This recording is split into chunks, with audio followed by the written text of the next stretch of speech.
Let's talk about another poison, La Cantarella. La Cantarella was a historical poison mix that was allegedly used by the Borgia family to poison kind of all of their enemies. The Borgias were a very important noble family in Renaissance Italy, and thus they kind of had a lot of enemies and also a rather bad reputation. And their alleged poison of choice was La Cantarella.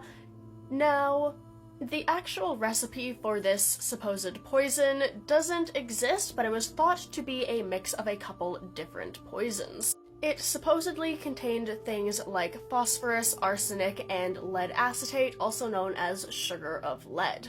It also, potentially, according to some sources, contained the toxin known as cantharidin, which was historically used as an aphrodisiac, but is also incredibly toxic. Reportedly, La Cantarella was a white powder that was sprinkled onto food or in wine and had apparently a very nice taste, probably due to the lead acetate. Symptoms likely included largely gastrointestinal effects like vomiting, diarrhea, and nausea, quickly followed by death.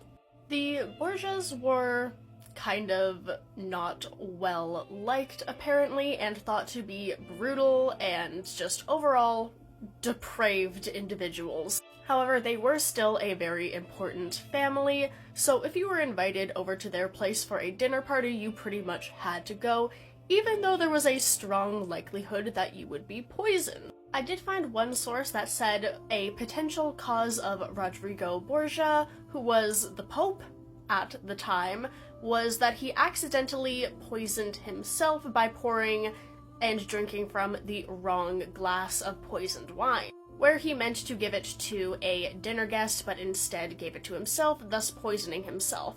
However, that was only one source that I found, and multiple other sources claim that his death was instead caused by malaria. Either way, La Cantarella poison, which does not look like this picture, but I couldn't really find a good picture, is a very interesting historical poison that would definitely be incredibly effective.